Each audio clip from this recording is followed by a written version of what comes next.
de los nombres propios, porque establecen características que debe tener un determinado objeto para poder ser incluido en una determinada clase, y presupone además previamente una clasificación realizada por el hombre. Y las palabras de clase vimos que tenían todas designación, pero podían no tener denotación. En cambio, los nombres propios, todos tenían denotación, pero son términos, los nombres propios, que se caracterizan por prescindir de lo que es la designación. No tienen designación. Esta es la distinción entre los nombres propios y las palabras de clase. Bien, ahora vamos a comenzar a seguir avanzando y vamos a ver el tema de qué es esto de las definiciones y cómo se define y cómo hay diferentes clasificaciones de definiciones, para luego adentrarnos en los defectos que encontramos en los lenguajes naturales principalmente, y que los analizamos particularmente en lo que es la semántica, que es la ambigüedad, la vaguedad y la textura abierta. Bien, ¿qué es definir? Definir es algo muy simple, es expresar el significado de un determinado concepto. En general, cuando uno procede a definir o cuando uno elabora un determinado concepto, sobre todo en lo que son las palabras de clase, uno para elaborar un concepto lo que tiene en cuenta son determinadas características que van a ser importantes para la persona que elabora un determinado concepto y que van a formar parte de lo que es la designación de una palabra de clase. Las características son clasificadas en características principales o definitorias. Doctora, disculpe, había un chico que había preguntado algo en un foro de los que pusimos de la aula virtual. ¿Cómo? Que había un chico que había preguntado algo de la clase pasada acerca de definiciones de palabras propias en el aula virtual. ¿Quiere que haga la pregunta ahora ¿Cómo? o al final de la clase? Hacémela, por favor, sí. ¿La hago? Bien, ahí sí. la leo. Preguntaron, cuando se habla de la denotación y designación, las cuales la relación que tiene la denotación con la designación son los nombres propios, los cuales tienen denotación pero no tienen designación. Hizo referencia al nombre que le habían puesto. Mi duda es que por una cuestión cultural o de país, por ejemplo su nombre, no sería común en Rusia o Alemania, etc., ¿podría tener alguna relación con la designación de nombres que en determinados países no se utilizan? Digamos, ¿existe designación en este caso? No. En realidad, cuando nosotros estamos hablando de lo que es un nombre propio y de lo que es una palabra de clase, lo que tenemos que tener en cuenta es que no nos estamos refiriendo en realidad. O sea, se refiere en que vos tenés, por ejemplo, en una época en Argentina había listas de nombres. Vos había nombres que no se podían poner y nombres que sí. Generalmente los nombres extranjeros no se podían poner solamente cuando de repente tenías la madre o abuelo o algo así fuese extranjero y tuviese un nombre extranjero y específicamente se lo permitían poner. Yo no sé si la referencia es a eso, porque no entiendo muy bien la pregunta. Voy a tratar de aclarar un poquitito más la diferencia entre nombres propios y palabras de clase, y después vamos a volver a la pregunta. ¿Te parece, Lucía? Sí, por supuesto, no hay problema. No Bien. sé si acá está, me voy a fijar a ver si está. Cuando nosotros hablamos de palabra de clase y nombres propios, no nos estamos refiriendo a la cantidad. Un nombre propio, a pesar de que es propio, puede abarcar muchísimos individuos. Y una palabra de clase puede no tener ningún individuo, ninguna denotación. En realidad, la diferencia entre uno y otro está dado en el tema que las palabras de clase todas tienen designación. O sea, una palabra de clase se elabora a través de determinadas características que pasan a formar parte de la designación o intención, y por eso es una palabra de clase. Eso no quiere decir que aunque hayamos hecho una previa clasificación de los unicornios, esto diga que en esa palabra de clase va a haber muchísimos objetos. Puede no haber ninguno, porque en realidad esa palabra de clase es una palabra inventada, o porque los objetos que denota esa palabra de clase en realidad se han extinguido.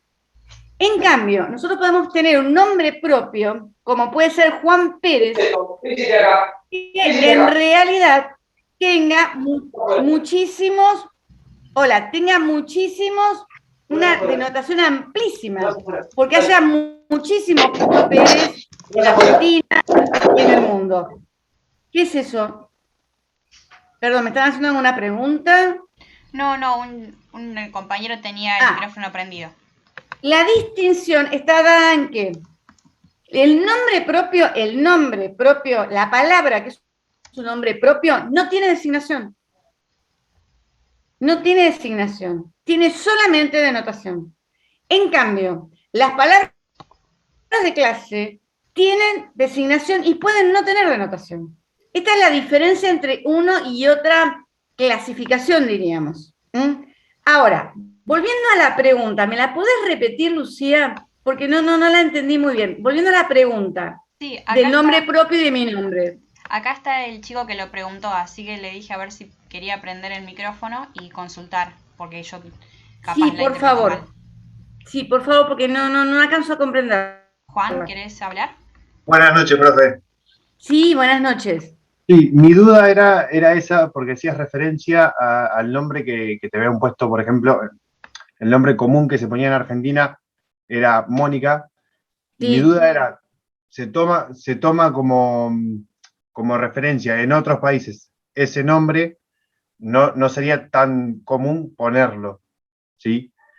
En ese tema, ¿habría, digamos, designación como referencia o no? No, porque en realidad, No tendría Mónica, los nombres propios, uno no los elabora teniendo en cuenta características. Bien. Elabora un nombre y lo puede poner una persona, o sea, no tiene designación. Ahora vamos a ver qué tiene que ver toda la designación y las propiedades y las características. A ver si tal vez podamos entender más. Dale. Porque las palabras de clase se elaboran teniendo en cuenta características que la persona que elabora ese término le resultan relevantes para poder aplicar ese término a objetos de la realidad que presenten esas características que establece esa palabra de clase. Por ejemplo, las características son principales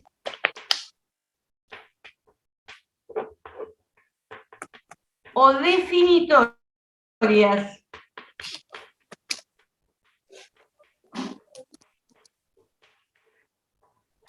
o concomitantes.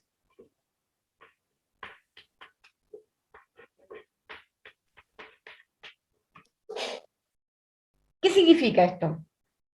Una característica principal o definitoria es la característica que la persona que elabora la palabra de clase considera que sí o sí debe presentar el objeto de la realidad para poder entrar en esa palabra de clase, para entrar en la denotación de esa palabra de clase.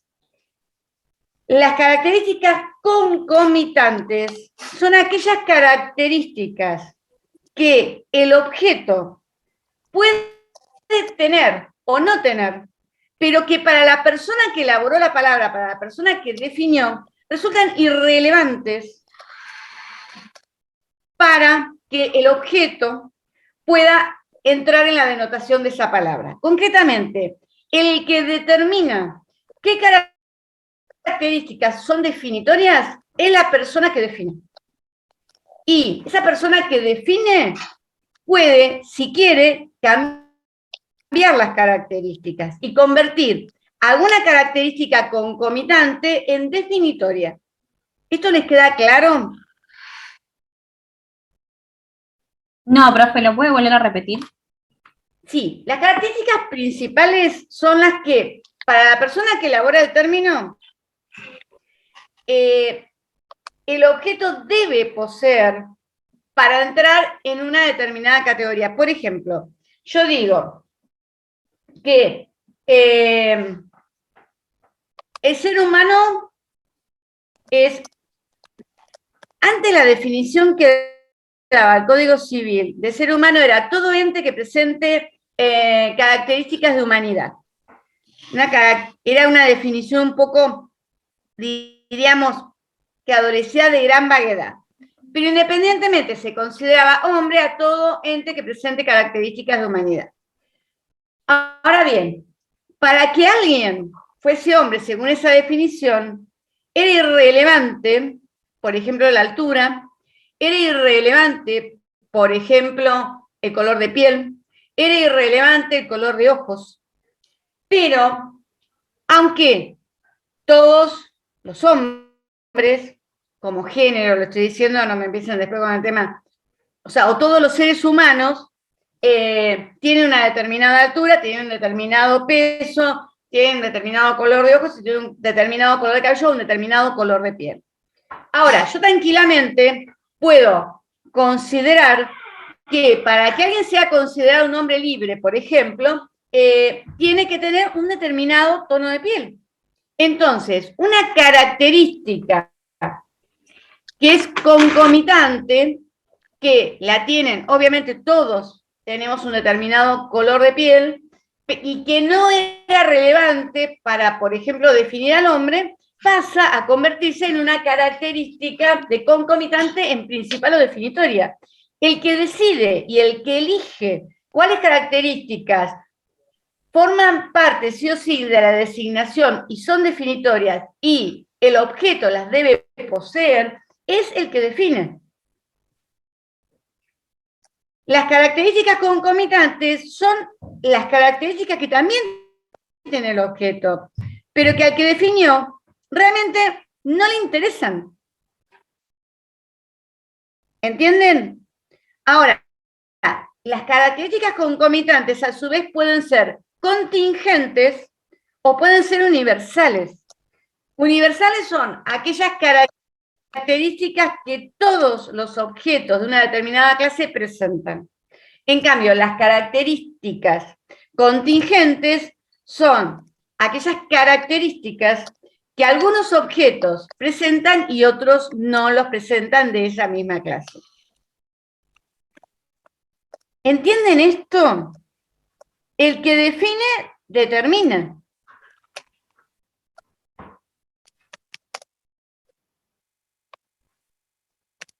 ¿Les queda claro o no? Sí, profe.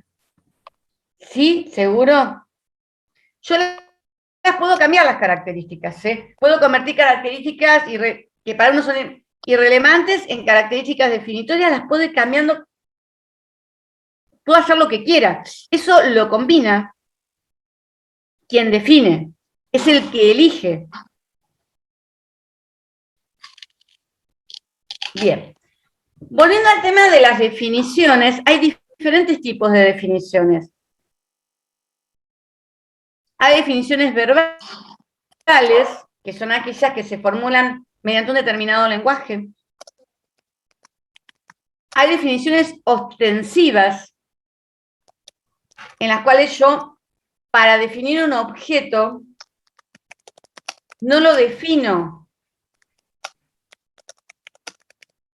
utilizando el lenguaje, sino que lo defino con una señalización, con un gesto. Por ejemplo, yo digo gato y para definirlo lo que hago es señalar un gato para que la persona que está viendo capte cuál es el concepto de gato. Yo puedo, por ejemplo, decir pizarrón y para que entiendan lo que es un pizarrón, señalo pizarrón.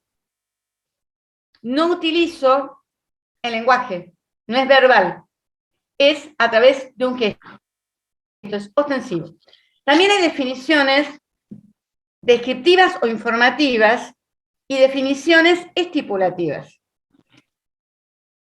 Las descriptivas o informativas son aquellas que simplemente son, por ejemplo, las del diccionario, generalmente, que son verbales y que además son en general descriptivas, que dicen, por ejemplo, cuáles son los diferentes significados de un determinado término, cómo se utiliza un determinado término, informan sobre cuál es el significado de una palabra. En cambio, las estipulativas son las que establecen un determinado significado. Por ejemplo, yo puedo llegar acá y decirles, miren, chicos, cada vez que yo nombre derecho en esta clase, voy a estar refiriéndome a derecho como equivalente a derecho objetivo, como un sistema jurídico, como un conjunto de normas. Porque hay otros significados del término derecho. Yo estoy estipulando cuál va a ser el significado que voy a utilizar. O, por ejemplo, yo puedo estipular en un trabajo que esté haciendo que voy a utilizar de manera indistinta los conceptos de ciudadanía y nacionalidad, por ejemplo. Yo estoy estipulando cómo voy a utilizar el significado de un determinado término. También hay definiciones denotativas y hay definiciones designativas. Las definiciones designativas son las que informan sobre las características que tiene que tener un determinado objeto para poder, diríamos, pertenecer a una determinada clase. En cambio, las denotativas lo que hacen es, por ejemplo, yo digo ciudad y digo Roma, Buenos Aires, Mar del Plata, etc. La diferencia entre las denotativas con las ostensivas es que yo en las denotativas, si bien doy ejemplos, los doy verbalmente. En cambio, en las ostensivas yo también lo hago denotando el objeto al cual me refiero, pero no lo hago verbalmente, sino que lo señalo. ¿Les queda claro?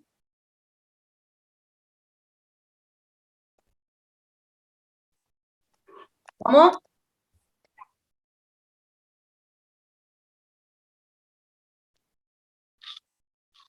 Sí.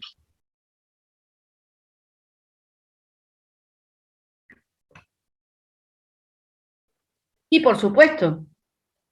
No, no es que hubiera características concomitantes. Ellos consideraban algunas características concomitantes del hombre como características definitorias. Por supuesto. Así como también, disculpen, pero saben que cuando se produce el descubrimiento de América por Europa, por los europeos, se tuvo que hacer un concilio religioso, el Concilio Vaticano, para determinar si las personas que habitaban en América eran o no hombres, para determinar si tenían o no tenían alma. Eso fue, se hizo un concilio para eso. No es un tema menor, por supuesto. Con el tema de lo que es la libertad del hombre, con el tema de lo que es considerado un hombre, varían continuamente. Cuando se define, se toman determinadas características que en unas definiciones son concomitantes como características obviamente definitorias. Fíjense en que había una supremacía de la raza aria en Alemania. Entonces, el tema de una determinada raza era definitoria, una característica definitoria para encuadrar a lo que era el hombre. Por supuesto que es un ejemplo muy acertado. Bien, continuamos, ¿podemos avanzar? Bien, bueno, continuando. Yo les dije a su vez que los lenguajes naturales tienen defectos, que es lógico, porque obviamente el problema que se presenta es que si nosotros tuviéramos un término para cada objeto de la realidad, tendríamos un problema bastante importante, primero porque materialmente es prácticamente imposible y además que nos dificultaría mucho la comunicación. Entonces, por razones de economía, muchas palabras muchos términos tienen varios significados Y también otro de los problemas que a veces nos encontramos, que está relacionado con el tema de las características, está dado por el tema de lo que es la vaguedad de una palabra. Entonces, ¿qué es la ambigüedad? La ambigüedad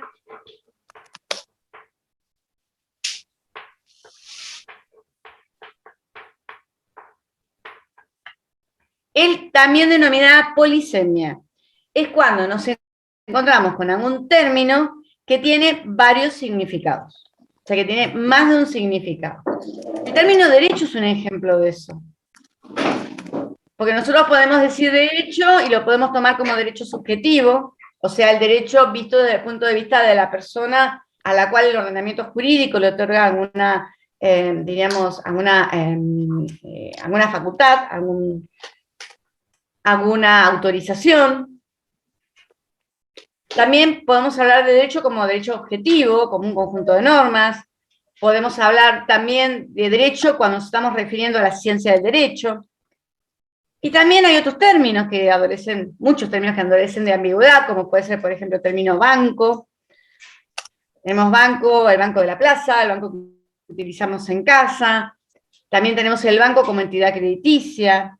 Vela es otro término ambiguo, porque tenemos la vela que cuando se nos corta la luz utilizamos para alumbrarnos. Tenemos la vela del barco. Generalmente el tema de la ambigüedad nosotros lo solucionamos a través del contexto. Esto es que generalmente en la frase en la cual tengamos insertado la palabra que adolece de ambigüedad, vamos a poder determinar cuál de los significados es el que estamos utilizando. Por ejemplo, si yo digo, estuve arreglando el banco que tengo en casa porque se le había roto una pata. Obviamente van a saber que el significado que estoy utilizando en el término banco es el banco para sentarme que se me rompió. Si yo de repente le digo a mi medio, mira, tengo turno en el banco para mañana a las 10:15 porque tengo que hacer unas operaciones, para saber que me estoy refiriendo a la entidad crediticia. Si yo de repente digo, se me rompió la vela del barco, se cayó cuando estaba navegando, no navego, no. Pero bueno, van a saber en qué sentido estoy utilizando, o si le digo al marido, compraste velas porque parece que se va a cortar la luz y no tenemos velas, sabe que no me estoy refiriendo a qué velas. La ambigüedad, además, puede ser semántica o puede ser sintáctica. Esto lo explica muy bien y claramente Nino, en el capítulo de interpretación del derecho. La ambigüedad semántica es la que surge del contenido, del significado del término. En cambio, la ambigüedad sintáctica surge cuando se producen problemas por la forma de redacción de la frase. Y generalmente es cuando nosotros utilizamos las conectivas I-O, en las cuales a veces no queda claro si la hemos utilizado de manera incluyente o excluyente. Les voy a dar, si me esperan un momentito, voy a buscar en el libro de Nino un ejemplo de ambigüedad sintáctica que encuentra él en un artículo del Código Penal, para que a ustedes realmente les quede claro a qué nos estamos refiriendo con ambigüedad sintáctica. O sea, se genera la ambigüedad sintáctica, o sea, aparecen varios significados, no porque los términos que hayamos utilizado adolezcan de una ambigüedad semántica, sino por la redacción de esa frase. Esperen que busco y se los leo. ¿Cómo? Ah, bien. Espérenme 2 minutitos para que les quede más claro.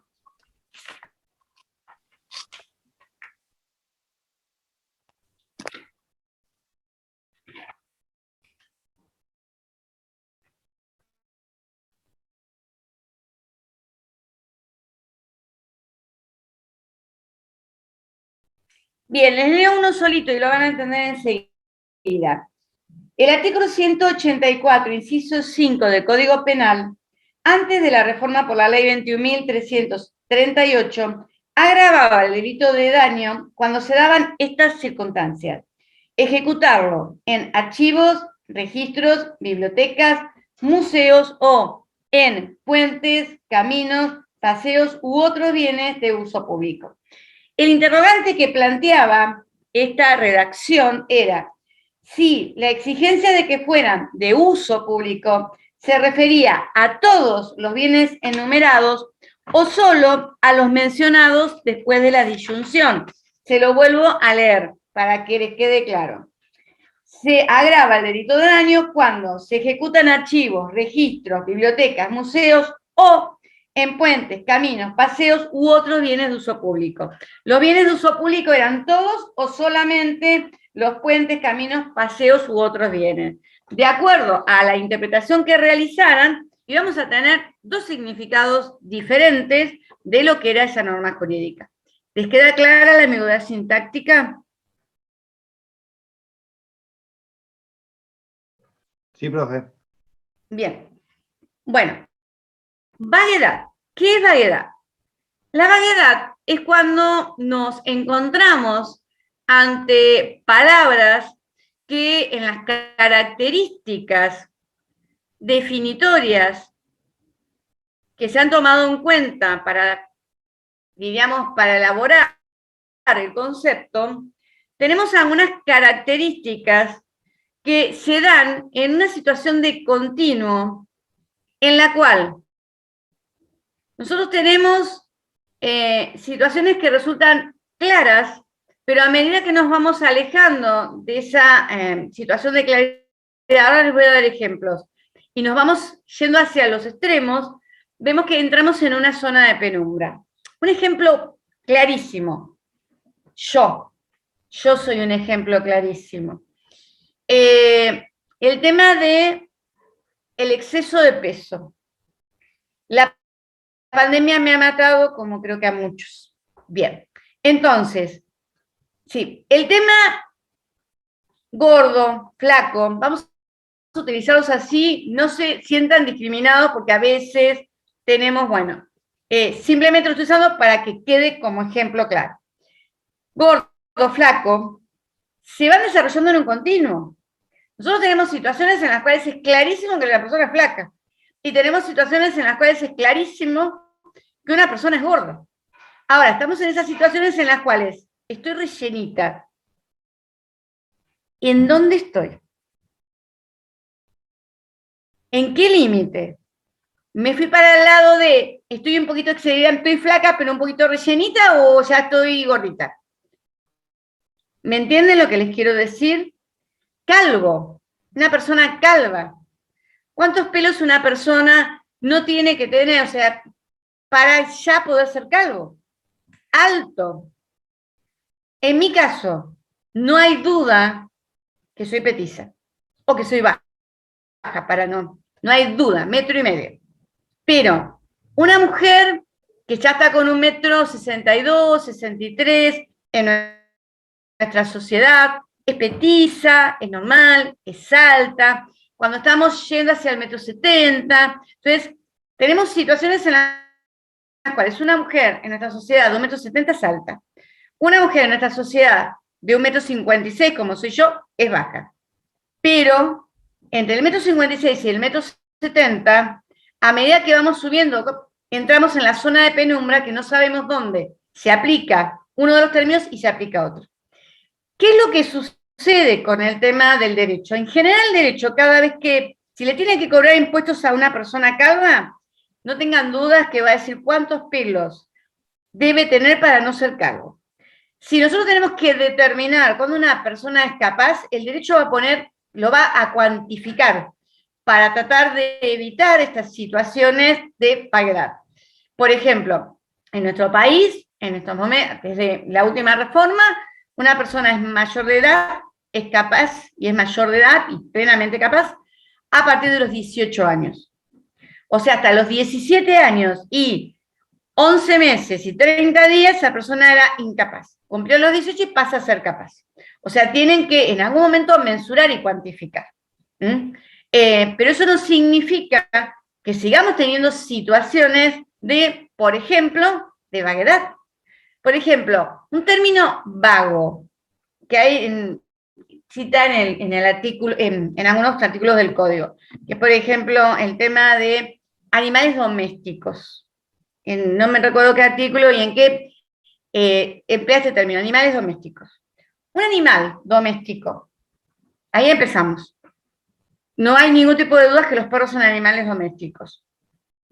Tengo mis serias dudas respecto a los gatos. Son domésticos cuando se les canta y cuando no se les cantan dejan de serlo. Un puma, ¿es un animal doméstico?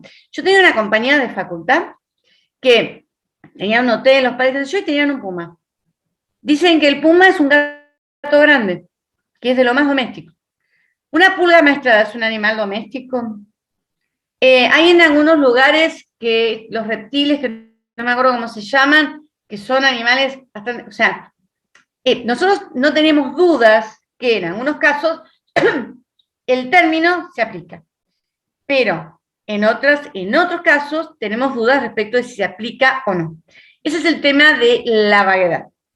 La vaguedad está asociada con la falta de precisión. La ambigüedad es diríamos, la polisemia o los varios significados. ¿Está claro? Vaguedad, falta de precisión. Ambigüedad, polisemia o varios significados. También es importante aclarar, esto lo trata el doctor Rodríguez y también lo trata Nino, lo que es la vaguedad combinatoria. Esto se da porque sucede, por ejemplo, con la palabra juego, por ejemplo, que nosotros tenemos una serie de características definitorias para, diríamos, elaborar o definir el concepto de juego. Pero el problema que se plantea es que a veces aparecen características concomitantes de diferentes variedades que nos hace dudar si realmente al combinar las distintas características podemos catalogar alguna actividad como juego. El derecho también tiene esa situación. Adolece de vaguedad combinatoria. ¿Por qué? Porque a veces se discute cuáles son las características definitorias que debe tener, por ejemplo, una norma para ser considerada una norma jurídica. ¿Es la generalidad? ¿Es el hecho de que esté formulada por escrito? ¿Es el hecho de, porque si es la generalidad, qué pasa con el tema de las sentencias, que son normas jurídicas también? Si es el tema de que esté formulada por escrito, ¿qué pasa con la costumbre o la jurisprudencia? Entonces, ¿qué es lo que sucede? Nos encontramos con que a veces, y esto lo vemos lo vamos a ver en la definición de derecho, el derecho es un término que nosotros sabemos que hay ciertas características que tienen que estar para poder considerar que algo es jurídico. Aunque haya una o dos características, lo podemos considerar jurídico. Pero no tenemos una definición que diga que tiene que presentar todas estas. Entonces, generalmente lo que hacen los autores es hablar del parecido de familia, que en realidad dice que nosotros lo que tenemos que ver, sí, nosotros tenemos que tener un caso paradigmático que consideramos que realmente es, por ejemplo, derecho, y todo aquello que guarde relación o que se asimile a ese caso paradigmático, vamos a considerar que también es derecho. Dicen que es como los parecidos de familia. Por ejemplo, en la familia, las personas no son idénticas, presentan características distintas, pero presentan algunas características comunes que hacen que uno se dé cuenta que forman parte de la misma familia. Por ejemplo, la gente que me ve a mi hermano y a mí dice, se nota que son hermanos. Y sin embargo, mi hermano no es 1,5 metros como yo, es una persona más normal, mide unos 75. Yo tengo el pelo ondulado y tiene el pelo lacio, pero los que nos ven dicen que tenemos un cierto parecido. Obviamente que tenemos características comunes que hacen que pertenezcamos a una misma familia. El derecho presenta esta situación de vaguedad combinatoria. Bien, y hay otro tema que es la textura abierta.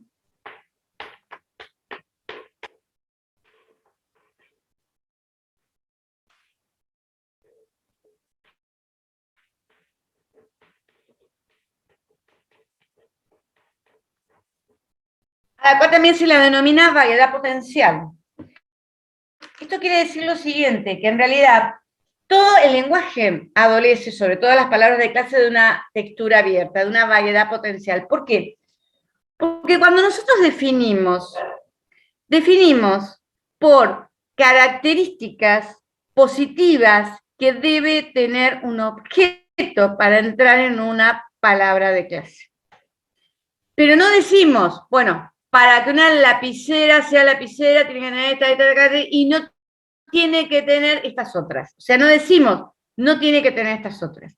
Entonces, el problema es que como definimos por características definitorias positivas que para nosotros son importantes, el objeto, sobre todo por los avances de la ciencia, puede comenzar a presentar otras características que en realidad, para el que definió, son concomitantes, porque le resultan irrelevantes, pero que van adquiriendo una dimensión, esas características concomitantes, que hacen que uno dude si ese objeto va a seguir perteneciendo a esa palabra de clase. Por ejemplo, yo tengo un auto que me sirve para trasladarme en la tierra.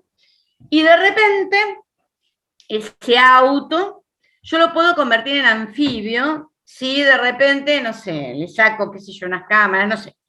Y no solamente me sirve para andar por la tierra, sino que también es anfibio. O, de repente, si le cambio la aerodinámica, sale volando.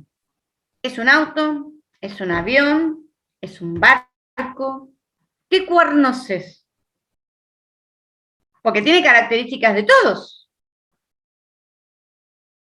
Pero tiene diferencias con todos. Y esas diferencias son tan marcadas que hace que yo dude dónde lo meto. O sea, la vaguedad potencial está directamente relacionada con la manera en que uno define y con el tema de la evolución continua de lo que es la ciencia. Bien. Bueno, ahora vamos a pasar a la pragmática. ¿Hasta acá venimos bien?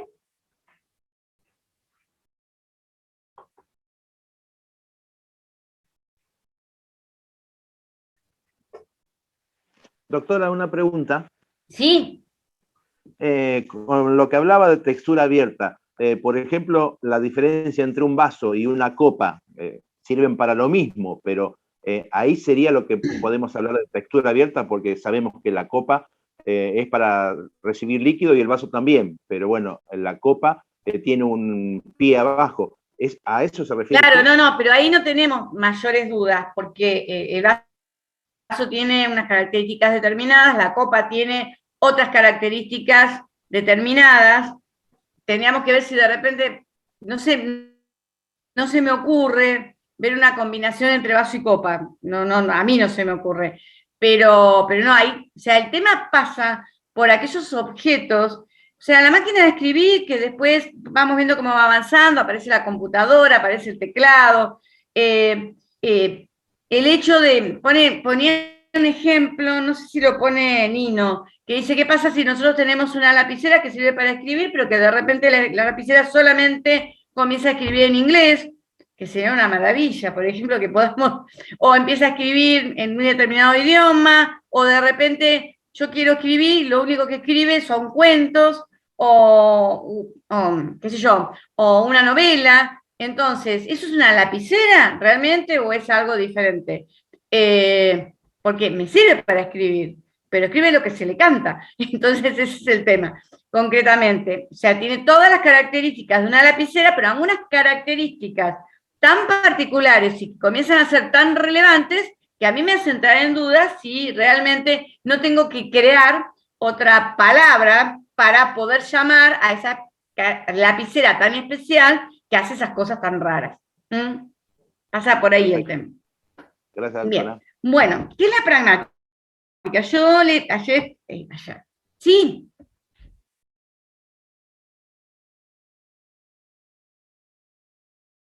No. La vaguedad aparece en cosas muy concretas. O sea, la vaguedad está relacionada con la manera en que definimos. O sea, en las características que yo tomo en cuenta para definir, si yo voy a tomar en cuenta características que están relacionadas con medidas, con pesos, también hay vaguedad, por ejemplo, que están relacionadas con términos que tienen una determinada carga emotiva, una determinada carga axiológica. También tenemos problemas porque, por ejemplo, si yo tengo que decir obsceno, el tema de emplear este término de obscenidad, por ejemplo, nosotros nos vamos a encontrar con situaciones en las cuales realmente nos va a parecer totalmente obsceno porque es repugnante, porque es espantoso.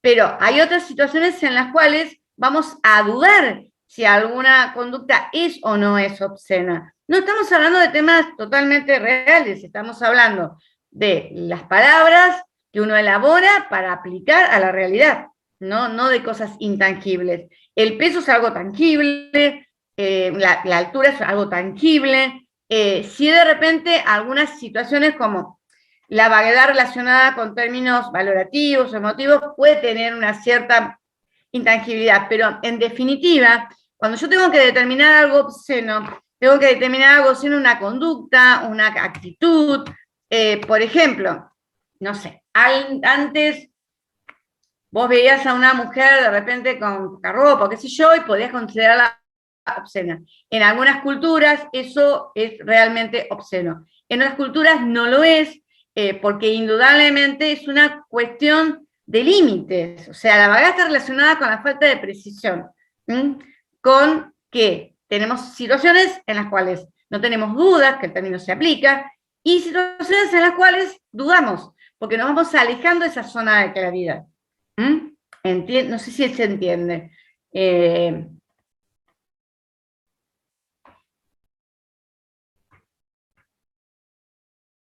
Es más difícil, discúlpame.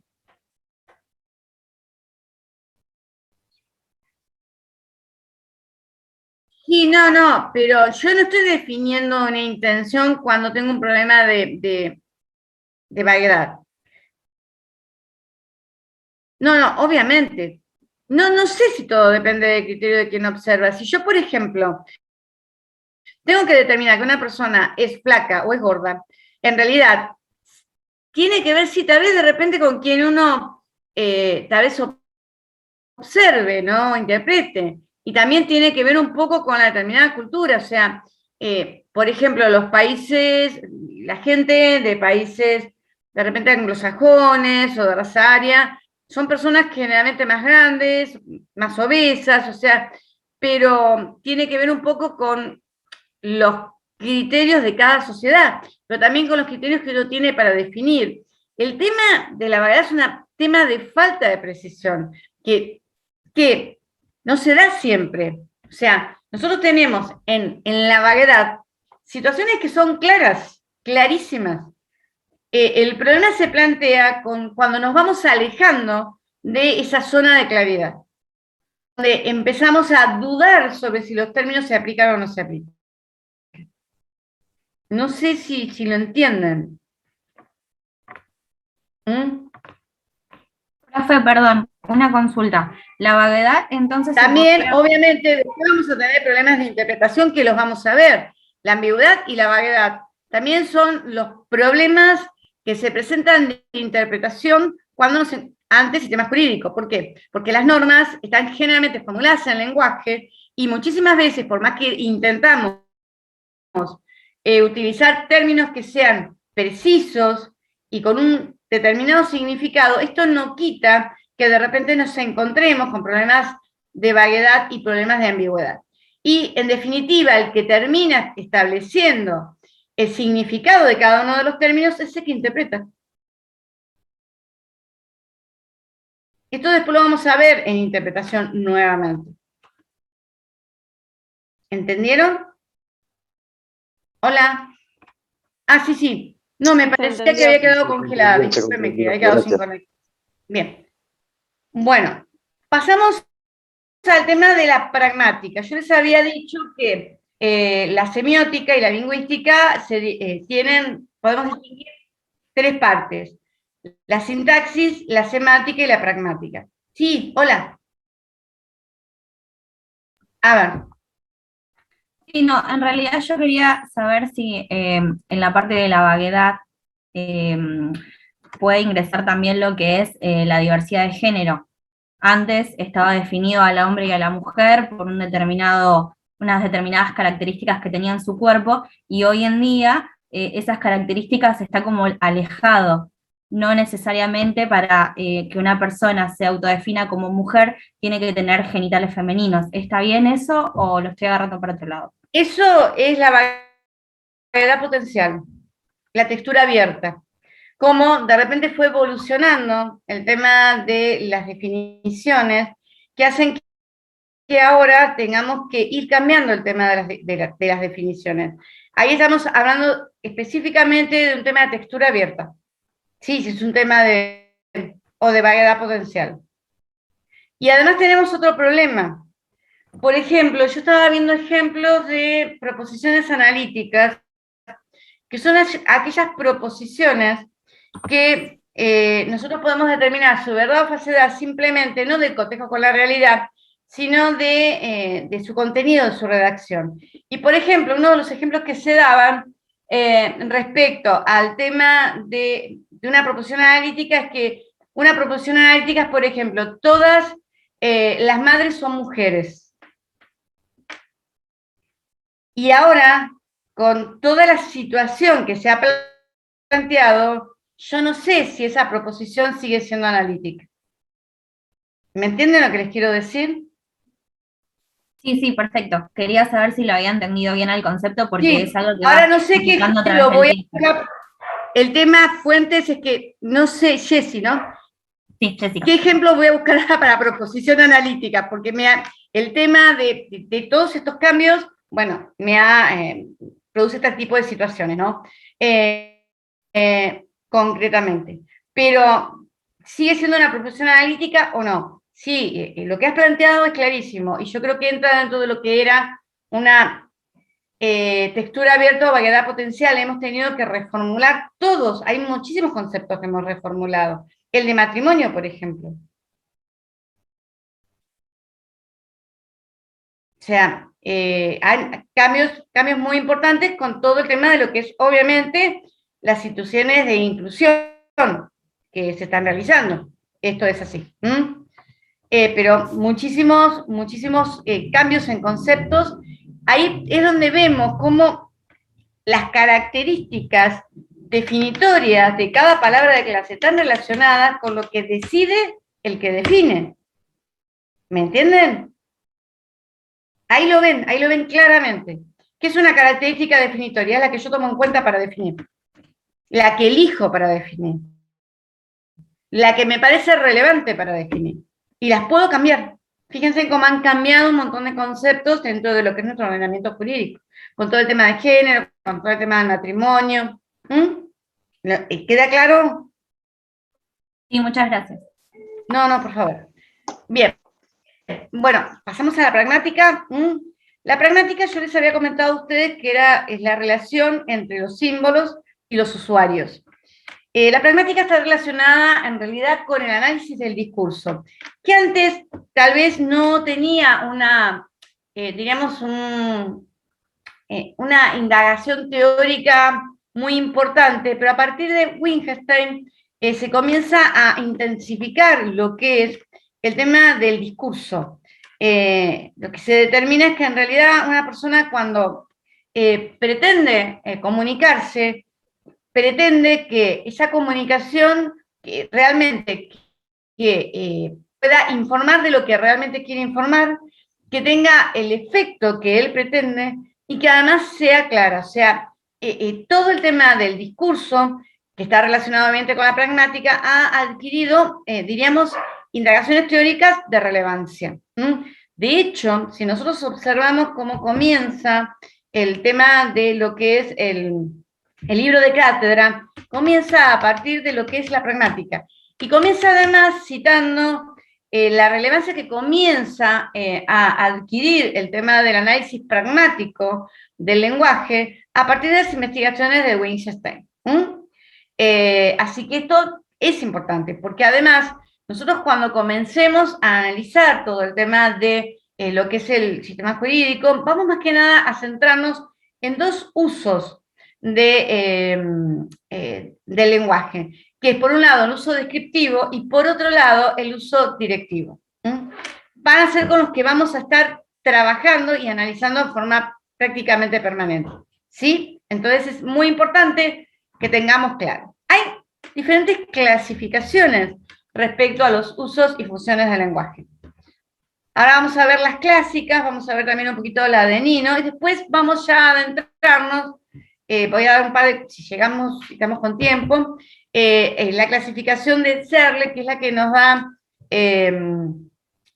la que da Jorge Rodríguez en su libro, y que además va a ser uno de los puntos del trabajo práctico, uno de los punteos de lectura que ustedes van a tener en el trabajo práctico. Porque recuerden que los trabajos prácticos van a ser en realidad controles de lectura del libro de cátedra, para que ustedes por lo menos tengan, diríamos, le presten atención a lo que realmente es relevante del libro de cátedra y lo vayamos completando a su vez con el contenido que nosotros le vamos dando a las clases, más otra bibliografía, obviamente que también son bibliografía que integran el contenido de la materia. ¿Cuál es la clasificación en general clásica, la que nos da Guibur en cuanto a los diferentes usos y funciones del lenguaje? El libro de cátedra es el del doctor Rodríguez, el que está subido en el campus. Sí. Es el titular de la cátedra. Bueno. Me perdí. Vamos a comenzar con la clasificación que nos da Guibur en Introducción al Conocimiento Científico. Dice que hay diferentes usos y funciones del lenguaje, y una de esas clasificaciones, recuerden siempre que las clasificaciones no son ni verdaderas ni falsas, sino que se clasifica de acuerdo a lo que el autor le parece más práctico, más útil. En general, coinciden las clasificaciones. Tenemos un uso, por un lado, de tipo descriptivo, tenemos a su vez un uso directivo, tenemos a su vez un uso expresivo y tenemos también un uso operativo. El uso, diríamos, descriptivo es aquel uso que tiene como función informar sobre algún aspecto de la realidad.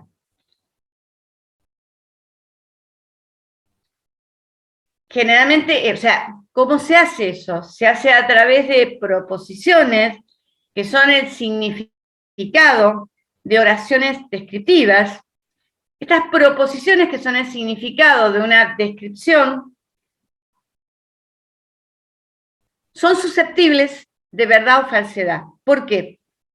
Porque como informan sobre un aspecto de la realidad, nosotros podemos verificar si esa información, si esa descripción coincide o no coincide con la realidad.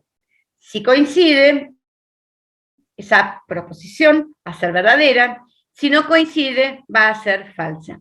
Y este uso es el que utilizan los científicos.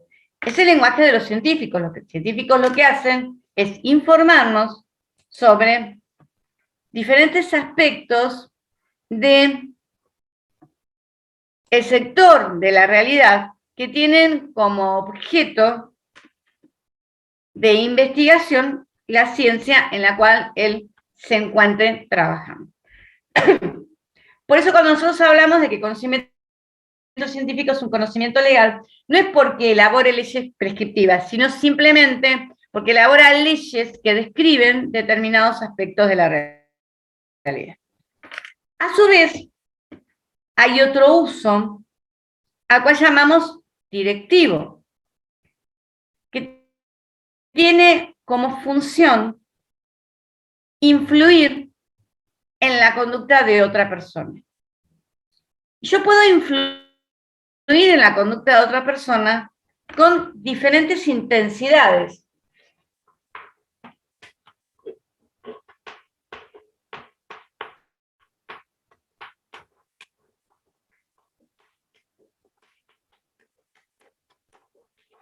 Yo puedo influir suplicando, pidiendo, rogando, qué sé yo, con un asaltante, por favor no me mates, por favor no me lastimes, llévate lo que quieras, pero por favor no me hagas nada, llévate todo. Pero también existe un nivel mucho más intenso, que son las amenazas y también las órdenes. Las amenazas es cuando alguien, por una cuestión de superioridad, amenaza a alguien con causarle un daño si no realiza una determinada conducta. O sea, se trata de influir en la conducta de alguien amenazando con que puede sufrir un perjuicio si no hace lo que se le está ordenando. Las órdenes también. La persona que las da tiene una situación de relación de autoridad, de preeminencia respecto de la persona a la cual va dirigida esa orden. Y las prescripciones, que es la característica distintiva del ordenamiento jurídico, es el uso más intenso de una directiva. En las prescripciones, como después lo vamos a ver, lo van a ver ustedes ya la semana que viene, cuando el doctor Gambini les explique el tema de las normas en FONRAI y se analicen detenidamente las prescripciones, que son un tipo de normas, vamos a observar que tenemos por un lado una autoridad normativa que es de la que emana la prescripción y un sujeto normativo a la cual va dirigido. Y hay una relación de autoridad entre ambos sujetos. Puede ir acompañada de la prescripción también con la amenaza de una sanción o de sufrir un mal. Pero, diríamos, no es característica distintiva de la prescripción el tema de lo que es la amenaza o la sanción. Entonces, siempre recuerden que la directiva es aquel uso del lenguaje dirigido a que la persona haga o no haga algo y que admite diferentes intensidades. Bien, el uso expresivo es cuando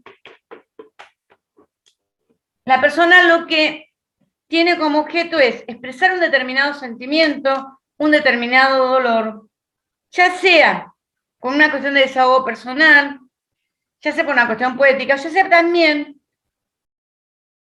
una intención de influir o de causar algún efecto en otra persona. De repente yo le estoy expresando a alguien mi amor o mi odio, yo lo que intento es también una reacción en la persona a la cual me estoy dirigiendo. Y si yo de repente simplemente expreso un grito de dolor, porque me agarré el dedo con la puerta, no hay nadie, además digo un montón de cosas respecto a mi torpeza, también es un uso expresivo porque estoy expresando un determinado sentimiento sin necesidad de tener un interlocutor que me esté escuchando o de influir en la conducta de nadie. También está el uso operativo.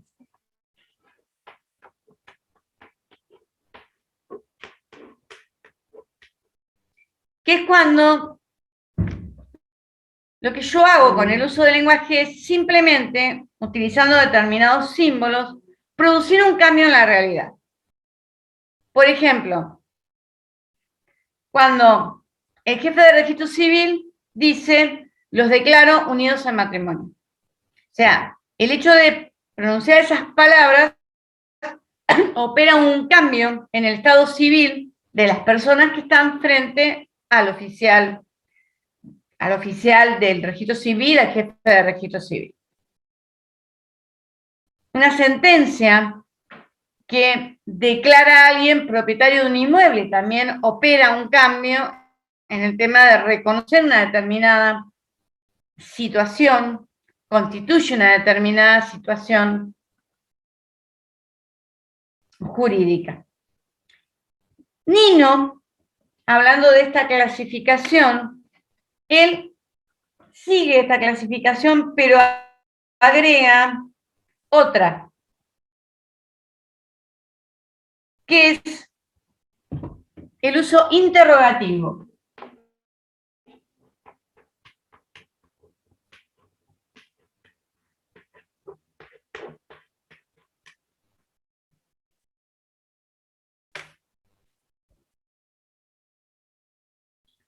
En realidad, el uso interrogativo, Guibur, lo incluye dentro del uso directivo, porque dice que cuando uno le pregunta algo a alguien, lo que pretende es que le responda, o sea, lo que pretende es que, obviamente, influir en la conducta de esa persona.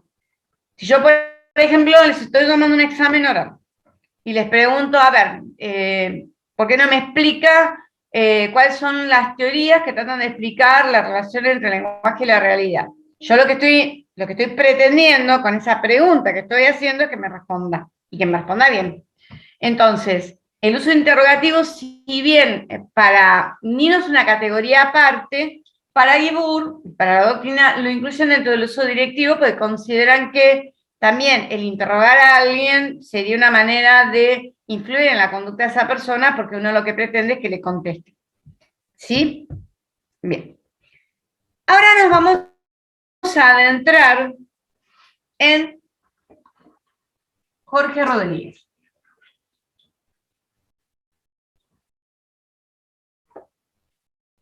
Les voy a decir simplemente una serie de consideraciones y ya después terminamos, porque después continúa el doctor Gamini, y en la última clase yo lo que voy a hacer es completar algunos conceptos, voy a hablar más que nada con Eduardo, para ver específicamente qué temas concretamente abordó, y los que queden ahí dando vueltas, que estén relacionados con el trabajo de control de lectura del libro de Rodríguez, se los termino explicando yo en la última clase respecto de esta unidad. ¿Les parece? Bien. El doctor Rodríguez comienza directamente con el tema de lo que es la pragmática y lo que son los usos y funciones del lenguaje. Y cita en principio a Wittgenstein, hablando de Wittgenstein, diciendo de la importancia que comienza a adquirir a través de sus estudios y de sus investigaciones el tema de lo que es el análisis del discurso. Para luego continuar con Austin, que en realidad él hace una distinción, una categoría. Él distingue, Austin, entre la función locucionaria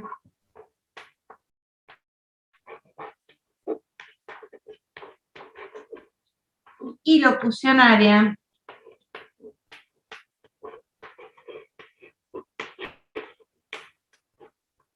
y perlocucionaria.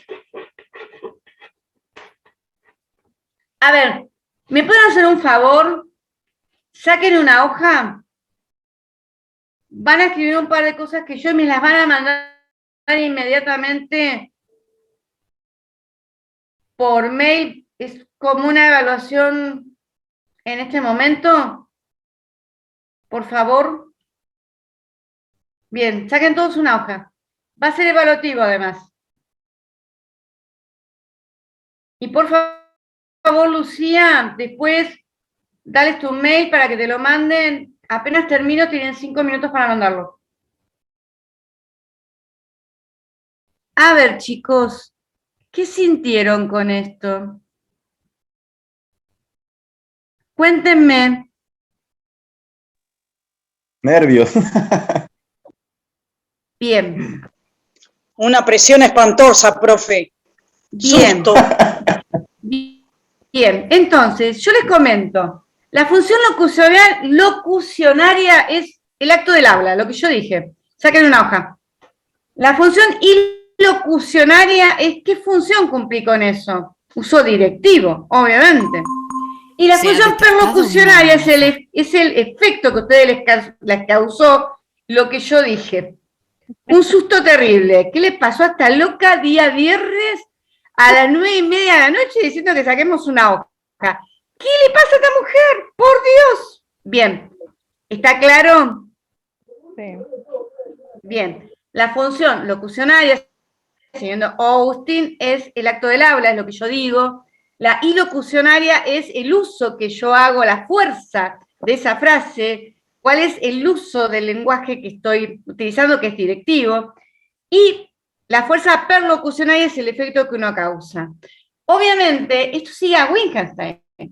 Wittgenstein dice que cuando uno dice algo, quiere que el acto locucionario sea claro, que realmente la fuerza sea la que yo pretendo y que cause el efecto que yo quiero. ¿Les queda claro? Bien. Sigamos ahora con Searle. Ustedes no se imaginan, porque esto en forma virtual no causa tanto efecto, pero yo antes me paraba, de manera presencial, decía, saca de una hoja, y me miraban todos, no, se empezaban, pasa. Me divertía mucho la situación, soy mala. Pero les quedaba clarísimo, en serio. Lo importante es que entiendan, chicos. Bueno, ahora sigamos con Searle. Yo se lo voy a escribir porque tengo un problemón que ni les cuento, no sé cómo se pronuncia. Lucía, ¿me querías preguntar algo? ¿No? Porque tenés la manito. Sí, aparece una manito. ¿La habré puesto yo?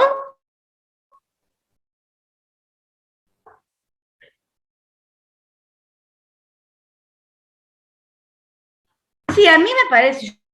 Yo te veo con una manito en el medio de la frente. Por eso te preguntaba. No te preocupes, simplemente. Bien. Bueno, Searle. Que después lo vamos a ver a Searle en la última clase, donde vamos a ver la distinción entre reglas constitutivas y regulativas. Y después vamos a ver a Schauer con la distinción entre reglas imperativas e indicativas. Pero necesito, para explicar eso, bueno, que antes vean la clasificación de normas de von Wright. Así que bueno. Bueno, Searle hace otra clasificación respecto al tema de los usos y funciones del lenguaje. O sea, veamos diferentes clasificaciones, siempre dentro de lo mismo. Él lo clasifica en los usos y funciones en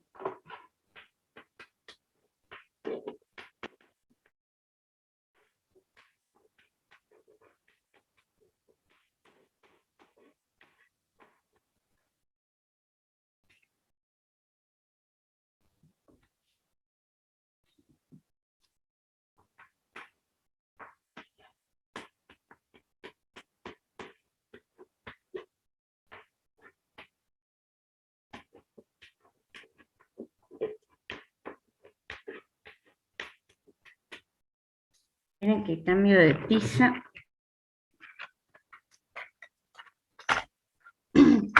Se me complica con la tiza.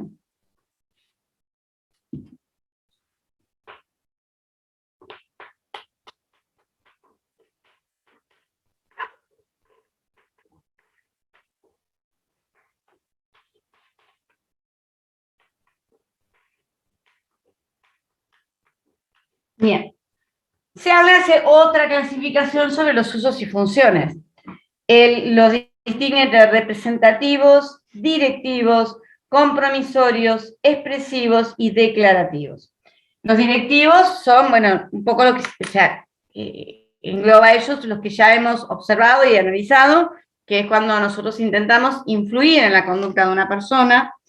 Los representativos, en ese caso, el hablante se compromete en explicar sobre un aspecto de la realidad, sería algo similar, diríamos, a lo que sería el uso descriptivo. Los compromisorios es cuando el hablante se obliga a hacer una cierta cosa, por ejemplo, prometer, jurar. Los expresivos están similares a lo que ya explicamos, en donde el hablante lo que intenta es expresar un sentimiento simplemente por expresarlo, para influir en la conducta del otro, y los declarativos son los que nosotros, los otros autores, consideran operativos. Entonces, tenemos una clasificación más o menos similar. Se llama a los operativos declarativos, llama a los descriptivos, digamos, representativos, los directivos son los directivos, los expresivos son similares, y agrega los compromisorios, que es cuando el hablante se compromete a realizar algo ante el resto de las personas. Jura, promete hacer alguna cosa.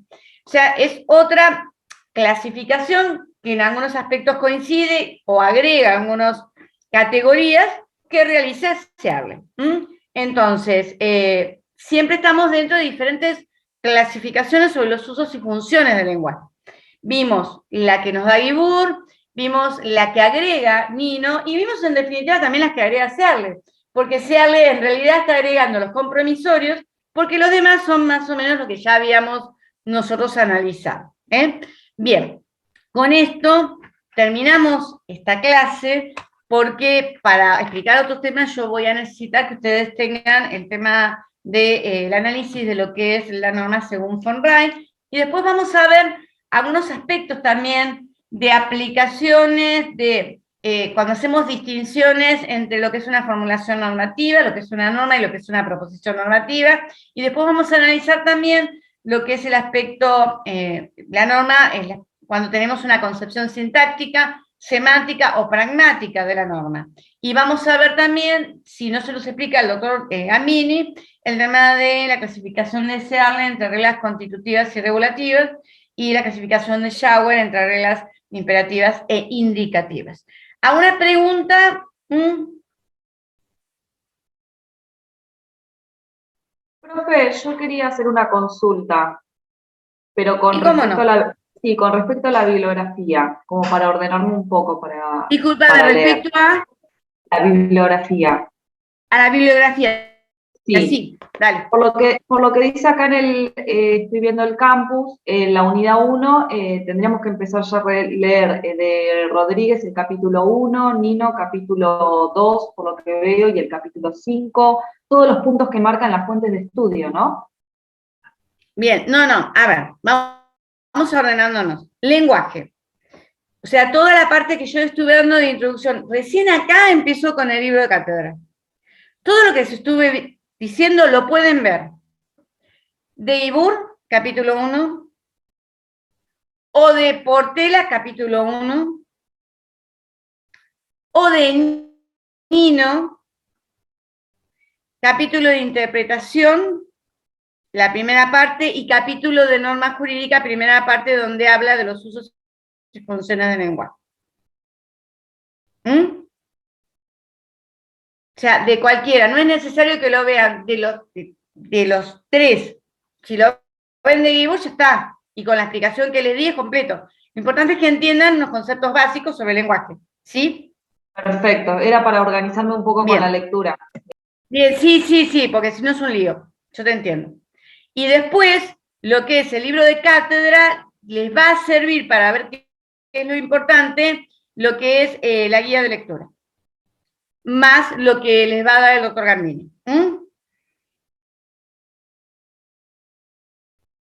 Profe, cuando hablas del libro de cátedra es el de Rodríguez, ¿no? Jorge Rodríguez, libro de cátedra. En realidad, el libro del titular de la cátedra. Perfecto. Para que quede más claro, porque la verdad pasa. ¿Alguna otra pregunta?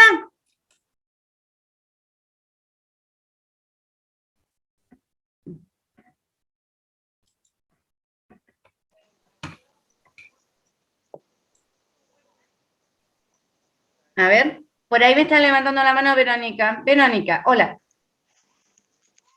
Sí, te escucho, pero tenés que abrir el micrófono, si no, estamos en un problema. Sí, estaba esperando que terminen de hablar. Sí. Me quedó una duda en esto que se escribió ahora en declarativos, que era lo mismo que operativos, que produce un cambio de la realidad. ¿Es eso? El declarativo es igual al operativo. O sea, la utilización Que produce un cambio de la realidad. de determinadas palabras, solamente por su utilización, opera un cambio en la realidad. Por eso viene de operativo. Exacto, gracias. En realidad, ¿sabe que agrega? Es el compromisorio, porque el representativo en realidad es un uso descriptivo, el directivo es el directivo, el expresivo también, y el declarativo es el operativo. ¿Sí? El que cambia, sí. Sí. Son diferentes clasificaciones, no se confundan mucho, chicos.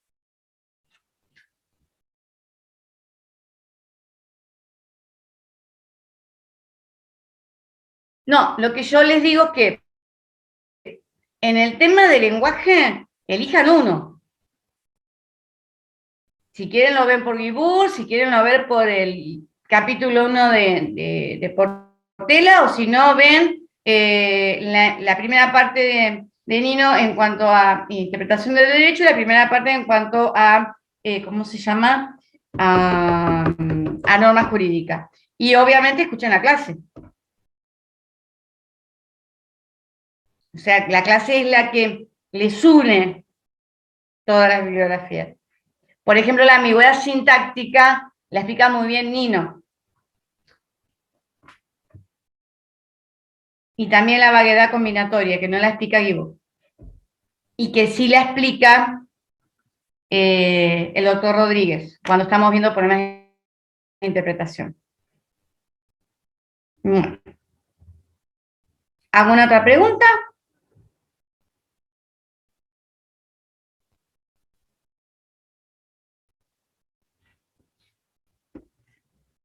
Bien, entonces, ¿damos por terminada la clase, chicos? Bueno, Sí, profe. Bueno, nos vemos la semana que viene. A fin de la semana nos estamos viendo nuevamente. Suerte, que tengan un buen fin de semana. Chao. Buenas noches. Muchas gracias. Semana. Hasta luego.